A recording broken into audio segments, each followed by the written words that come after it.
Wah wah wah, gemparkan Asia Eropa. Kapten Timnas Jepang bongkar gaya main Timnas Indonesia. Apakah lebih baik zaman Shin Tae-yong? Berikut info mengejutkannya. Nah ini nih, nonton di rumah sakit. Ini dia wejangan Shin Tae-yong untuk mantan anak asuhnya. Kira-kira wejangan apakah itu? Yuk saksikan beritanya hingga selesai.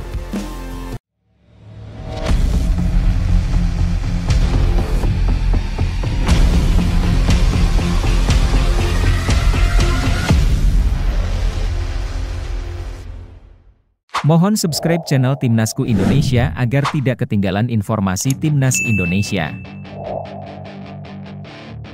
Jay Itzes bongkar perbedaan standar sepak bola Indonesia dan Jepang.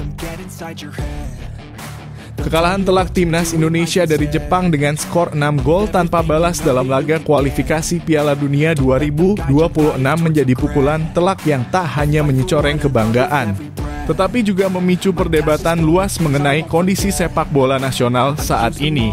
Dalam pertandingan yang digelar di Panasonic Stadium Suita, tim Garuda tampil tanpa daya seolah tak mampu membendung gempuran tim Jepang meskipun lawan menurunkan skuad tanpa beberapa bintang utamanya. Namun yang lebih menyita perhatian bukan sekadar skor akhir, melainkan pernyataan Kapten Timnas Indonesia, Jay Itzes, usai laga. Jay Itzes secara gamblang menyebutkan adanya perbedaan level permainan antara para pemain Indonesia dengan lawan-lawan kuat di Asia seperti Jepang. Ia mengungkapkan bahwa skuad Garuda terdiri dari pemain yang berasal dari berbagai level kompetisi, ada yang bermain di Liga 1 Indonesia, ada pula yang berkiprah di Eropa. Ketimpangan inilah yang menurutnya menjadi cerminan bahwa Indonesia belum berada di level yang semestinya untuk bersaing di panggung tertinggi Asia. Meski pernyataan itu diutarakan dalam nada optimistis, tak bisa dipungkiri bahwa pengakuan dari seorang kapten tim nasional merupakan sinyal yang perlu dicermati secara serius. Jika menilik ke belakang, pernyataan Jay Itzes ini terasa kontras dengan pencapaian Timnas Indonesia di era sebelumnya. Di bawah asuhan Shin Tae-yong, Timnas Indonesia mampu tampil Spartan dan memberi kejutan. Pada Piala Asia 2023, Indonesia sukses melangkah hingga babak 16 besar. Bahkan di ajang Piala Asia U23, skuad muda Garuda mencapai babak semifinal, mencatat sejarah baru dalam dunia sepak bola nasional. Kala itu daya juang dan stamina para pemain menjadi sorotan utama, di mana mereka mampu berlari tanpa henti hingga menit ke-90 dan bahkan di babak perpanjangan waktu. Kini di era Patrick Kluivert, penurunan performa tampak begitu jelas. Tidak hanya dari hasil, tetapi juga dari aspek fisik dan mental. Dalam pertandingan melawan Jepang, misalnya, para pemain Indonesia sudah tampak kelelahan bahkan sebelum pertandingan memasuki menit ke-60. Ini berbanding terbalik dengan kondisi fisik saat masih dilatih Shin Tae-yong, di mana latihan keras dan pendekatan disiplin ala Korea Selatan berhasil membentuk tim yang kuat secara fisik maupun mental. Penurunan ini menimbulkan kekhawatiran di kalangan pecinta sepak bola tanah air. Apakah ini pertanda kemunduran dalam sistem pembinaan dan filosofi permainan timnas? Apakah pergantian pelatih dari Shin Tae-yong ke Patrick Kluivert dilakukan terlalu cepat dan tidak mempertimbangkan kesinambungan filosofi tim? Jay Itzes sebagai pemain yang merumput di kompetisi Italia tentu memiliki pandangan teknis yang tajam. Jika ia menyampaikan bahwa Indonesia berada pada level yang belum layak bersaing, maka tentu pernyataan itu lahir dari pengamatan nyata di lapangan, bukan sekadar retorika. Yang lebih memprihatinkan, kondisi ini bisa berdampak jangka panjang terhadap semangat para pemain muda yang selama ini menaruh harapan besar pada performa timnas senior. Bayangkan bagaimana perasaan para pemain muda yang sebelumnya begitu termotivasi oleh pencapaian U23, kini harus menyaksikan tim senior mereka kehilangan arah dan identitas permainan. Namun demikian, semua belum terlambat. Jay Itzes pun mengakui bahwa masih ada potensi yang bisa dikembangkan. Tapi tentu perubahan tak cukup hanya dengan harapan. Dibutuhkan kebijakan yang terstruktur, visi pelatih yang tepat, serta kesiapan seluruh elemen sepak bola nasional untuk bangkit kembali. Lantas, bagaimana menurut kalian? Apakah kalian setuju bahwa timnas Indonesia kini tengah mengalami penurunan performa? Apakah pergantian pelatih menjadi penyebab utamanya? Tulis pendapat kalian di kolom komentar dan mari kita berdiskusi demi kemajuan sepak bola Indonesia.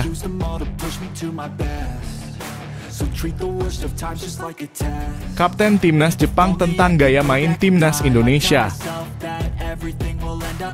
Pertandingan antara Jepang dan Indonesia dalam lanjutan kualifikasi Piala Dunia 2026 menjadi momen yang tak akan dilupakan oleh para pecinta sepak bola tanah air. Bukan hanya karena hasilnya yang mencolok kekalahan telak 6 gol tanpa balas, tetapi juga karena komentar dari sang kapten Timnas Jepang, Takefusa Kubo, yang menyentil performa skuad Garuda dengan nada yang bagi sebagian orang terdengar sinis. Meski dibungkus dengan senyum dan tutur kata diplomatis. Dalam laga yang digelar Selasa 11 Juni 2025 di Panasonic Stadium Suita, Kubo tampil gemilang.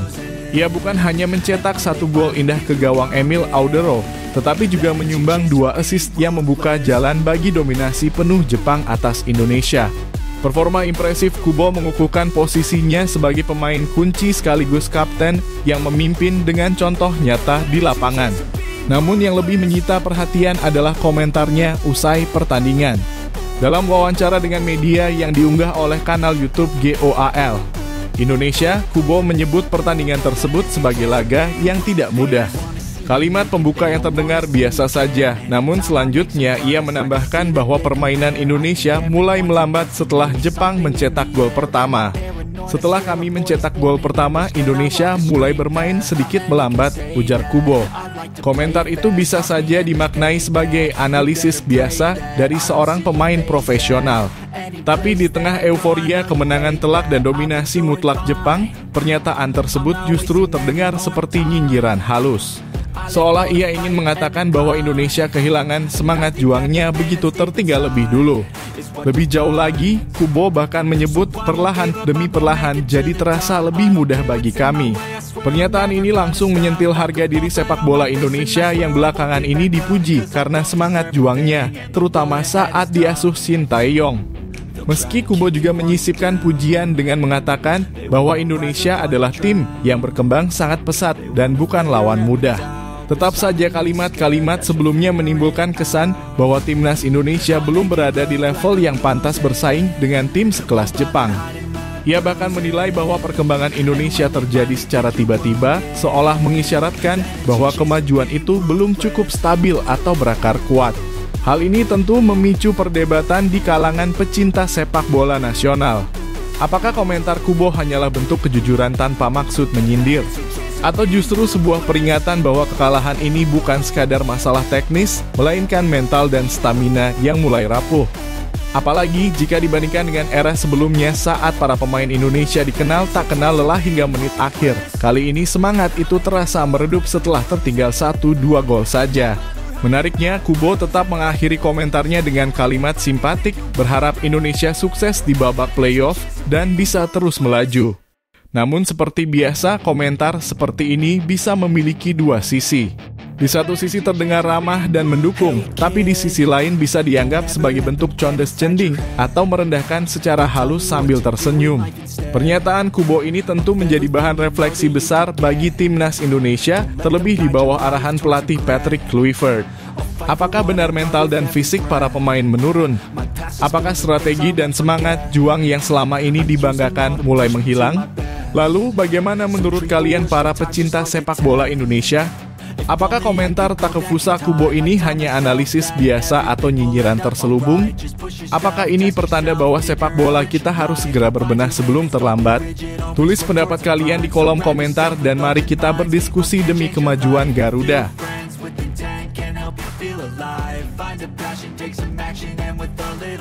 Nonton di rumah, Shin Tae-yong beri wejangan untuk Timnas Indonesia. Di tengah kekalahan pahit yang dialami Timnas Indonesia saat dibantai Jepang 6 gol tanpa balas, ada satu sosok yang diam-diam menyaksikan perjuangan anak-anak Garuda dari kejauhan.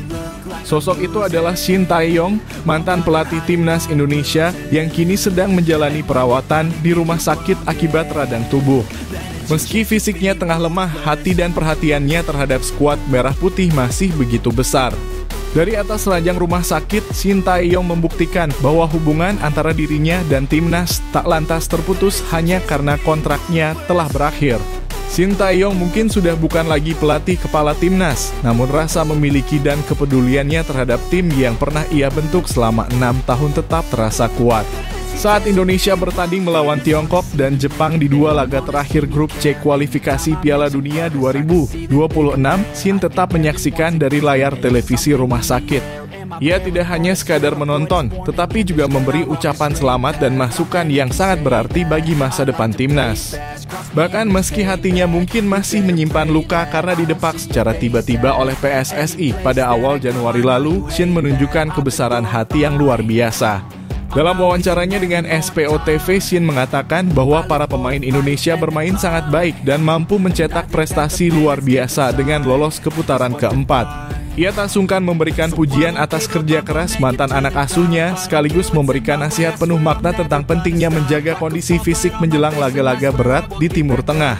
Ia tahu betul tantangan yang akan dihadapi Indonesia di babak selanjutnya, termasuk cuaca panas dan permainan keras dari tim-tim Timur Tengah seperti Kuwait atau Lebanon. Karena itulah, ia menekankan pentingnya fisik dan organisasi pertahanan yang rapi. Apa yang diucapkan Shin Tae-yong bukan sekadar basa-basi dari seorang mantan pelatih. Itu adalah pesan penuh pengalaman dari sosok yang benar-benar memahami karakter para pemain Indonesia, kekuatan dan kelemahannya. Ia bahkan menyebut bahwa jika pemain Indonesia mampu menganalisis dan menemukan celah pertahanan lawan dengan baik, maka hasil yang tak terduga bisa saja tercipta. Ini adalah bentuk kepercayaan yang tak berubah sedikit pun, meski kini ia bukan lagi orang di balik layar strategi Garuda. Kita tentu tidak bisa melupakan peran besar Shin Tae-yong dalam membawa timnas ke level yang sekarang. Dari yang dulu hanya menjadi tim penggembira, kini Indonesia mampu bersaing di kualifikasi Piala Dunia, bahkan menembus putaran keempat. Ia membangun fondasi disiplin, mental baja, dan keberanian untuk tampil di level tertinggi Asia.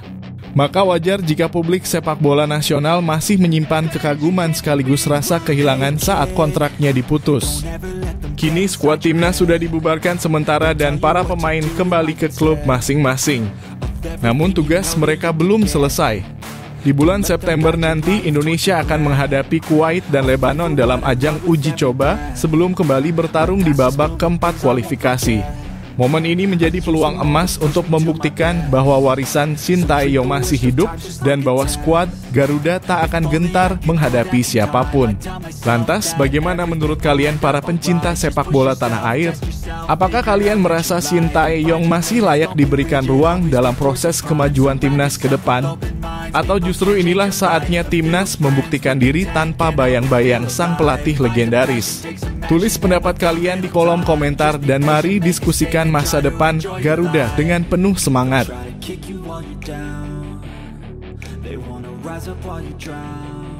Arya Sinulinga bocorkan persiapan PSSI agar Indonesia bisa jadi tuan rumah round 4. Keinginan Indonesia untuk menjadi tuan rumah pada putaran keempat kualifikasi Piala Dunia 2026 zona Asia bukanlah angan-angan belaka. Anggota Komite Eksekutif (Exco) PSSI Arya Sinulinga secara terbuka menyatakan bahwa federasi siap melakukan berbagai langkah strategis demi mewujudkan target tersebut. Dalam sebuah diskusi yang disiarkan melalui kanal YouTube Catatan Demokrasi, Arya menegaskan bahwa PSSI telah menyusun rencana yang matang untuk menghadapi proses bidding yang penuh tantangan ini. Meskipun tidak membeberkan detailnya secara terbuka, pernyataan tersebut mengisyaratkan bahwa Indonesia tengah bersiap secara serius untuk menantang dominasi negara-negara kuat seperti Qatar dan Arab Saudi dalam perebutan status tuan rumah. Isu ketidaktransparan dalam proses penunjukan tuan rumah menjadi salah satu alasan utama mengapa PSSI tidak bisa tinggal diam. Qatar dan Arab Saudi, dua negara dengan kekuatan finansial dan pengaruh besar di kancah sepak bola Asia, disebut-sebut menjadi kandidat terkuat. Padahal banyak negara lain yang juga mengajukan diri sebagai tuan rumah.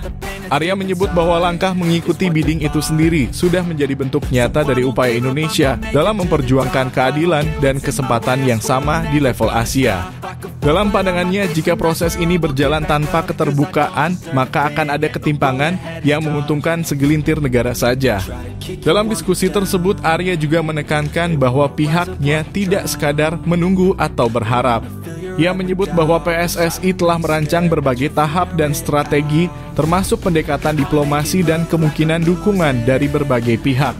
Sebagai seorang pejabat publik sekaligus bagian dari federasi, ia paham bahwa perjuangan ini bukan hanya soal bola di lapangan, tapi juga soal strategi, hubungan internasional, dan posisi tawar Indonesia di mata AFC. Maka tak heran jika ia menyebut bahwa langkah-langkah mereka ke depan mungkin tidak semuanya bisa disampaikan ke publik secara terbuka demi menjaga efektivitas langkah. Sementara itu pengamat sepak bola Indonesia, Lalumara Satria Wangsa, dalam forum yang sama, menambahkan tekanan moral kepada PSSI. Ia berharap federasi bisa lebih aktif dalam mengawal jalannya proses bidding ini, bukan hanya sebagai peserta, tapi juga sebagai pengawas yang mendorong AFC untuk berlaku adil. Menurutnya, penting bagi PSSI untuk menggugat dalam tanda kutip AFC agar tidak hanya memberikan kesempatan kepada negara-negara dari Timur Tengah. Apalagi jika negara tersebut juga merupakan peserta dalam babak tersebut. Ketimpangan zona semacam ini bisa mencederai semangat fair play yang seharusnya dijunjung tinggi oleh federasi manapun. Lebih jauh lagi, Lalumara menyampaikan pentingnya dukungan dari Presiden Republik Indonesia, Prabowo Subianto. Ia menilai bahwa posisi internasional Prabowo yang cukup kuat bisa menjadi nilai tambah dalam memperjuangkan posisi Indonesia sebagai tuan rumah. Ia juga menekankan bahwa Erick Thohir sebagai Ketua Umum PSSI harus aktif meminta restu dari Presiden agar langkah ini bisa mendapatkan dukungan politik dan administratif dari pemerintah pusat. Bukan untuk mencampuri urusan sepak bola secara langsung, tapi untuk menunjukkan bahwa negara benar-benar serius dalam mendukung kemajuan sepak bola nasional. Tentu saja, harapan terbesar adalah agar proses undian untuk tuan rumah dilakukan secara terbuka dan di tempat yang netral.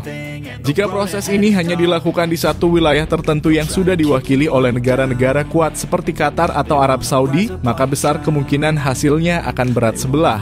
Oleh karena itu, usulan untuk membagi zona atau menggelar undian di tempat netral menjadi solusi yang rasional dan perlu diperjuangkan oleh PSSI.